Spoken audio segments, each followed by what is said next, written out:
Well, hello family and friends. Hope you're all doing well. I'm in the kitchen today. It's a nice fall day out there and I'm kind of in the mood for some chicken soup. So today we're going to do a legacy gem and we're going to do Uncle Eddie's chicken soup. This is a real legacy gem from back in the day from my mom's family. They all lived down in Port Reading, New Jersey, and we would go down on Saturdays with my mom. Every Saturday, us kids would pile in the car and go down there. And my mother would visit with Uncle Eddie and help him do things around the house. And as a result of that, he'd always have a nice pot of his chicken soup waiting for us. He knew we were coming every Saturday, and we really looked forward to that. So here's my big plate of Uncle Eddie vegetables. We'll get into that in a minute, including these beautiful carrots I got at the market today, tops on. Before we actually start loading up the soup pot that I've got here, I just kind of wanted to give you a little background on Uncle Eddie. So my mother was 12 years old, the oldest child in her family when her mom passed away. And so Uncle Eddie, along with two of his brothers, Uncle Mike and my grandfather, Andrew, actually raised my mother and her siblings. And so my mother was particularly close to Uncle Eddie.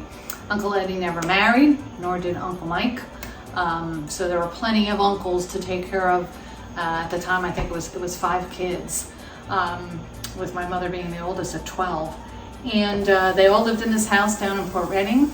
The lower floor, the bottom floor of this 3-story house, we would call the basement, but it was actually, ground level.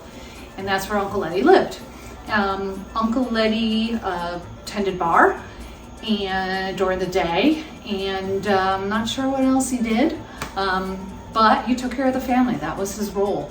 And the funny thing about Uncle Eddie was that he couldn't see very well. He never could see very well, as long as us kids could remember anyway.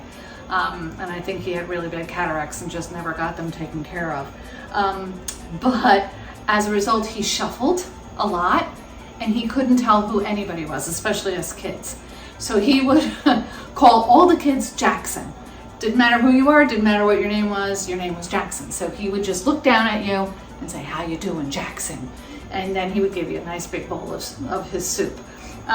His soup is totally, like, as you'll see, it's totally random. And mostly, I think, because he couldn't see. So he would just grab things, throw them in the pot, tip the lid, let it simmer all day long, and then come out with this delicious stock.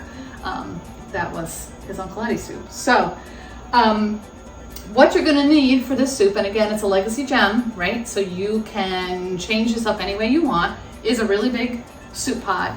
I've got 30 cups of water in here, which is almost like 2 gallons worth of water. This is a big stock pot, big soup pot. So you want, obviously a lot of broth when you're done with this, and you could actually use some of the broth that you're making today to do other things with, to cook with, make other soups with. It's a base chicken stock.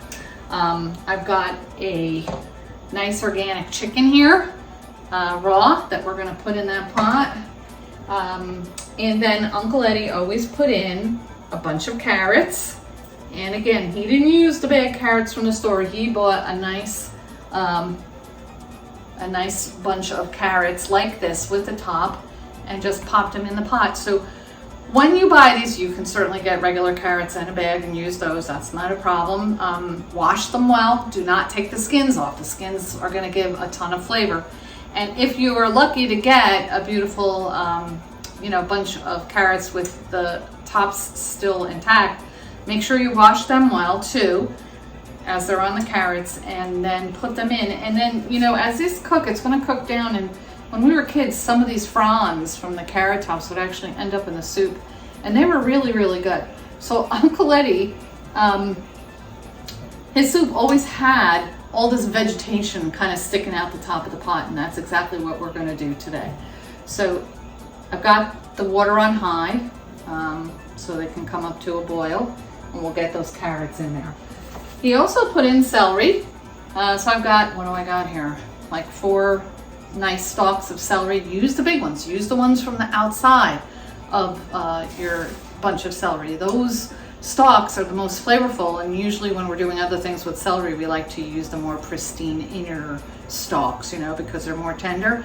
You don't have to peel these in any way. You don't have to take the strings off. You don't have to cut the ends off. Uncle Eddie barely rinsed them, threw them in the pot, and he was done with it. So just get yourself some nice celery and get it in there. The next thing he put in was an onion. So this is not a sweet onion, this is a regular white onion. And I don't even think he cut them in half, but to get more flavor, I've cut my onion in half, and I cut it at the stem end so that it will hold together and it won't fall apart in the pot, but it'll give off a ton of flavor. Everything goes in, including the skin on the onion, according to good old Uncle Eddie. Uncle Eddie was a leap year baby, so his birthday was February 29th.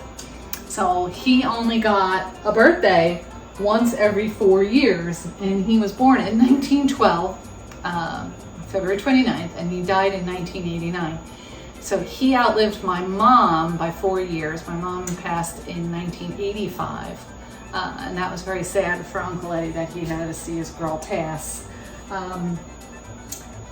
But he lived a good old life, and we miss him quite a bit, and we think about him a lot. Uncle Eddie did not put a parsnip in his chicken soup, but since it's a legacy gem and I like the flavor of parsnip in my chicken soup, I'm going to put a parsnip. But before I do, I'm going to put in, because I want to make sure I have enough room in my pot, I'm going to put this chicken in there. It's whole chicken. It's going to go in there. It's going to simmer away for a couple hours till it's nice and cooked through, and it's given up all of its flavor into that water. And then we're going to take him out, let him cool, and debone him. And then we'll use his meat for the soup. Okay, so 1, 2, 3, in he goes. Come on, Jackson, get in that pot, you. Okay. So you can see with that much liquid and what I put in, you can probably see the water is coming to the top of this pot already. And if that's too much water for that pot, I'll simply take a little bit out so that it doesn't spill all over the place. So again, you know, it's a legacy gem. We're gauging. Same thing for you. You put too much water in the pot, just grab yourself a mug and take out a few cups. Okay, so in goes my parsnip, because I like him and it's very tasty. I cut him in half also for flavor. That's it. And the last thing I have here in a little tea steeper thing is a bunch of peppercorns, whole peppercorns. I like them in the soup as well. Uncle Eddie did not put salt or pepper in his soup. So I have not put any salt in here. And according to the way we ate the soup down in Port Reading, you made your own bowl and then you can salt and pepper it the way you wanted to. I think though, I'm gonna just put a tiny little bit of salt in here. It's, you know, it's a lot of water, so I'm not gonna over salt it at this point, but you know, maybe a half a teaspoon of salt just to have that head start on the soup, and maybe people won't even have to add anything if they don't want to. All right, so what do? We just simply tilt the lid. You don't want to cover it totally, but you want to just tilt it so that some steam can escape, right? Because this is going to cook down a little bit, and we intend for it to cook down a little bit so that all of the flavors can concentrate, right? So put it on high, let the water come to a boil, and then turn it down and let it simmer. Just let it perk away, not on a high simmer, just kind of a nice steady, low simmer. And everything in that pot is gonna cook nicely. Your house is gonna smell wonderful. And let it go for a couple hours, 3 hours, I would say, until that chicken is nice and done. Of course, this is something that is really forgiving. So you can go longer than 3 hours if you want. You can go 5 hours if you want. I mean, totally up to you how long you let it simmer away. I wouldn't go, too long, because you don't want your chicken to be, seriously overcooked. But, 3-4 hours I think is about good. Then, once that happens, we're gonna then remove everything from this pot and we'll go on to the next step. Uncle Eddie did not, like I said, peel these vegetables in any way, and he didn't add any new vegetables to his stock or to his soup once it was done. And if you wanted to, you could eat those carrots. The carrots that cooked in the soup for 3 hours, there's nothing wrong with them. And Uncle Eddie certainly ate them. I don't remember as kids whether we ate a lot of the vegetables or not. So in today's world, what I would do is probably not eat those vegetables, just cook them, use them for all their goodness, and then throw them out, and then, cut up some carrots and let them, some fresh carrots simmer in that soup afterwards, so that you have a fresh veggie in there. Maybe a little parsley sprinkled in as well, once the soup is totally done. At the time that you're serving it would be nice. And then the last thing you need when you make your Uncle Eddie soup is a pasta, right? Because chicken soup always has noodles, chicken noodle soup. Uncle Eddie always used to use ajna babe. Now you're gonna say, what in the heck is ajna babe? Well, here it is. It is this. Acini de pepe. And that's what you look for in the store. It's a really small grained pasta. This is a version I bought at the local store, but a little hard to see, but it's just tiny, tiny little grains of pasta. Ronzoni makes them. And as kids growing up, that's how we pronounced it, ajna babe. That is classic Uncle Eddie chicken soup. Of course, you can use any kind of small pasta that you want to, tubatelli, ditalini, alphabet pasta, whatever you happen to have in the house. I don't use a big pasta, and I don't like chicken noodle soup with a wiggly noodle. I'd rather have a pasta that kind of stands up in a spoon and I don't have to fight with too much. But again, it's a legacy gem. That's your personal preference, what kind of pasta you put in and you have with the soup. So we're gonna let this go and simmer away, and we're gonna think about Uncle Eddie today, and we're gonna think about him a lot when we have his soup. We're gonna shuffle. One last story about Uncle Eddie is one time he came to my mom's house and he really couldn't see, and he shuffled into the living room and he walked right up to the lamp and he said, "How you doing, Jackson?" And that was just the funniest thing. I was standing right near him. I was standing right next to him, and he was just talking to the lamp. Anyway, God bless you, Uncle Eddie. We'll take a look at your soup when it's time to pull out the ingredients and debone that chicken, and then we'll take a look at it then. So, see you in a bit. So hi there, everybody. It's been about an hour, and wanted to check in on the soup with you and see how that's going. That's a big pot of soup, so it took a while, but it is up to a simmer. And you can see at the top of the soup here that there is some things that we need to skim off. So as the vegetables are cooking, they're emitting, maybe a little bit of dirt, or I don't want to say dirt. Dirt's not what it is. It's just a foam that comes up at to the top of the soup, and we need to skim that off the top. So it's really from the chicken, right? From all the chicken parts is what's causing this foam. I should have said that from the beginning. But you know, any little particles and things that want to rise to the top of the pot are going to rise to the top of the pot. So just take yourself a mug and a nice spoon and go in. Don't stir things up too much. Just go in and skim off the foam. And you can do that a couple of times through the cooking process if you get that foam, but it's natural. It's supposed to be there, and you know, don't worry about it. As everybody in my family used to say, you got to eat a bushel full of dirt before you die. This is all natural, and it's supposed to be here from the chicken, and it's all good. So that's done. This will continue to simmer. I'm going to put this back and tip it. Keep watching it so that it doesn't boil too much and doesn't over spill onto your stove. You don't want that. In the meantime, I also made the pasta for the soup. So these are the ajinobabe. They're cooked. And what you do is when you're cooking them, undercook them a little bit. Make them very al dente. And then this way, when you put them in the hot soup, they'll hold up and they won't get really mushy on you. So look at the package directions, and I would, shortcut that by a minute or two.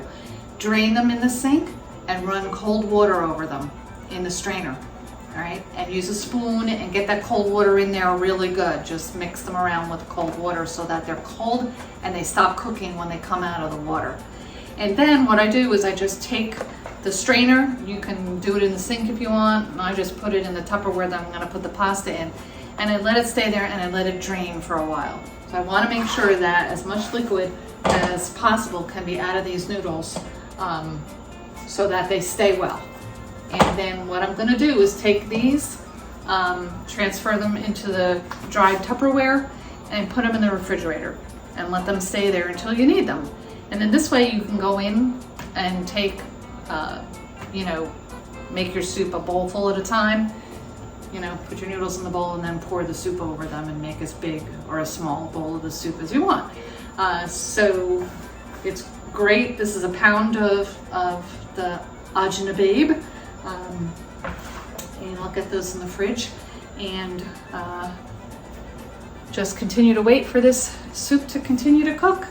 So that's sort of the next step. Watch your pot, skim off that foam off the top, make your noodles, and then relax for a while because this still has another couple hours to cook. So we'll see you then. Okay, hi again everybody. It's been 3 hours and our soup is done. I have taken all of the veggies out of the pot, as you can see, and I've kind of strained out. I've used a spider to kind of go in there and get as much as I can out of the pot, and I'm going to show you the inside of that pot in a minute, but that's kind of how I did it. I took a spider and then another slotted spoon I have and kind of transferred everything into a very big bowl, which I have here. So let me push this back a bit so you can see the bowl. And I just kind of want to show you these veggies as I throw them away, because basically, there's not much, like I said, you could eat them. They're soft. There's nothing wrong with eating them, but I really don't. But you can see everything's really cooked down. And I actually better use a tongs for this because everything's also really hot when it comes out. But just really well cooked. The carrots have cooked down and their tops are kind of cooked off. And the celery is really cooked through. The other reason I put it in a bowl is because there is soup that's going to come off these vegetables, as they sit a little bit once you bring them out of the liquid. And so you can put that right back into the pot. This is the tea diffuser with the pepper in it, and it stayed closed, and that's something I can clean and throw away later. The onion stayed in that half piece I told you about, and if you want to, you know, you can kind of give that a squeeze too. You can see that liquid will come out of it, in all the different layers of the onion. But that did its job, and actually the skin on an onion lent the soup a really beautiful color. So yeah, and then at the bottom of all these vegetables is the whole chicken that I took out of the pot. So let me just kind of work my way there for you. Here's all the tops to the carrots.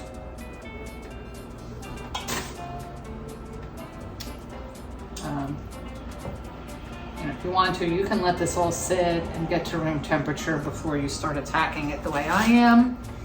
All the carrots. You know, the carrots are, well, they're cooked through. 3 hours is a long time. Our other piece of onion.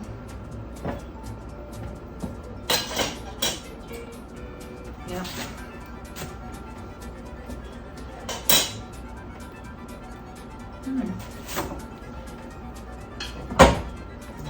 Parsnip. This is a very big parsnip too. Okay. And I'll show you the chicken. So here's our bad boy. So he's nice and cooked through. So what'll happen from here is I'll debone that whole chicken. And there's two things you could do. You could put the chicken back into the soup, put the whole thing in the fridge. Once it's cooled off, right now it's very hot. So never put hot soup right in the fridge. Let that come to room temperature before you put it away. And you might want to, you know, if you don't have room for a big pot like that, you know, put it in different Tupperware containers and tuck it away. Like I said, you could freeze some. If you get some quart containers or that kind of stuff, you can freeze the stock. And so if you put the chicken in, obviously you know, divvy it up among all the different ways you're gonna put the soup away. What I think I'm gonna do today is just keep the chicken in a separate Tupperware container. So now I've got my pasta separate, my chicken separate, and my broth separate. And then when I want to pull it out for dinner tomorrow night, I can take as much as I need of each thing, put it together, and put the soup bowls together that way. And I think that's a good way to do it. And it also allows you to use the stock for other things than chicken soup. Anyway, that is Uncle Eddie's chicken soup. I will list the ingredients in the description of the video for you, as I usually do. This is a legacy gem, so we don't have any card today. From Uncle Eddie's recipe box to yours. I hope you make this soup and enjoy it, and think of Uncle Eddie when you do. I'll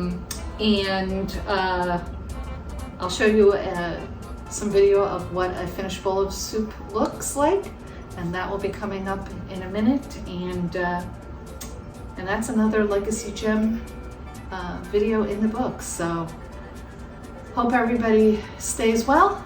I love you all. Enjoy the soup.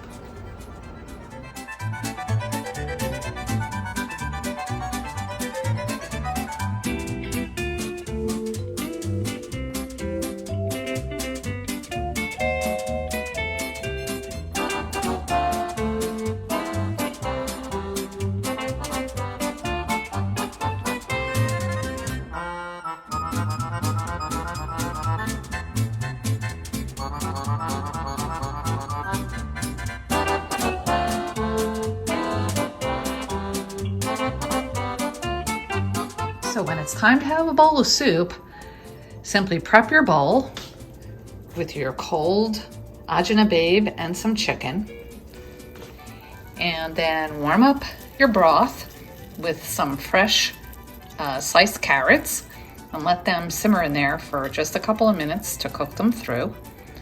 And then you're gonna pour that hot soup over those cold noodles and that cold chicken, and you're gonna enjoy your soup. Maybe add a little salt and pepper, maybe a little parsley if you like.